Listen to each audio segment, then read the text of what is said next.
تلاوت کرنے کی سعادت اور شرف حاصل کر رہا ہوں وہ دعا ماں باپ کے بارے میں ہے۔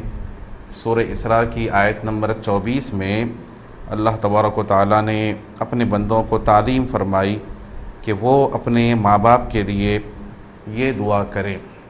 اعوذ باللہ من الشیطان الرجیم، بسم اللہ الرحمن الرحیم، رب ارحمہما کما ربیانی صغیرا، رب ارحمہما کما ربیانی صغیرا۔ دعا کا ترجمہ یہ ہے کہ اے میرے رب، ان دونوں ماں باپ پر، میرے ماں باپ پر رحم فرما جیسا کہ انہوں نے بچپن میں میری تربیت کی۔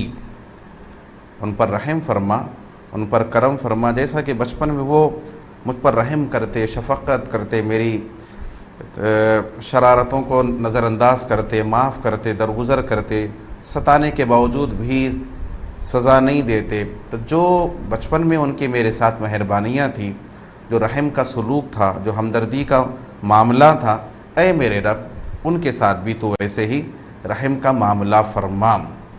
بہت ہی بہترین دعا ہے ماں باپ کے حق میں۔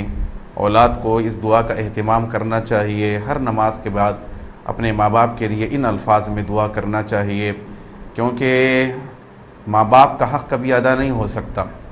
انسان ساری زندگی بھی جتنا چاہے ان کے ساتھ اچھا سلوک کرے، ان کی خدمت کرے، ان کا خیال کرے، لیکن اس کے باوجود بھی ان کا حق پورا نہیں ہو سکتا۔ وہ آدمی کے، انسان کے وجود کا باعث ہوتے ہیں، انہی کے ذریعے پھر اللہ تعالیٰ ان کو ذریعہ بناتا ہے انسان کے وجود کا، اس دنیا میں آنے کا۔ انسان پر جتنی نعمتیں ہیں، جو جو اس کے کام ہیں، جو جو صلاحیتیں ہیں، سب ماں باپ کے ذریعے پھر ہوتی ہے کہ وہ پیدا کیے، اس کے بعد پھر وہ قابل بنا، فلاں بنا، کیا کیا کیا اور کیا کیا ترقیاں کیا۔ تو اسی لیے ماں باپ کا حق کبھی ادا نہیں ہو سکتا، ان کے احسانات کا کبھی بدلہ نہیں چکایا جا سکتا۔ حکم یہی ہے کہ ہمیشہ خیر کے ساتھ ان کا ذکر کرو، ان کے حق میں دعا کرو۔ زندہ ہیں، باحیات ہیں تو ان کی خدمت کرو، ان کے ساتھ نرمی کا سلوک کرو اور نرمی کی گفتگو کرو، ان پہ ظلم نہ کرو، زیادتی نہ کرو۔ اگر وہ سختی کریں، بیجا سختی بھی کریں، تو اس کو پھر نظر انداز کر دو، صبر سے کام لو۔ ایسا نہیں کہ سختی کریں تو اس کے جواب میں اولاد بھی سختی پر اتر آئے، اس کی اجازت نہیں ہے۔ اور یہی حکم ہے کہ اگر والدین فوت ہو جائیں تو اولاد کی ذمہ داری ہے کہ ان کے حق میں دعائے مغفرت کرتے رہے اور ان کے لیے بخشش کی دعا کرتے رہے۔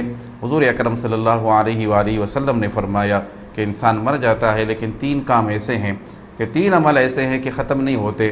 ایک صدقہ جاریہ ہے، دوسرا وہ علم ہے جس سے نفع حاصل کیا جائے، اور تیسرا فرمایا کہ نیک اولاد جو ان کے لیے دعا کرتی رہے۔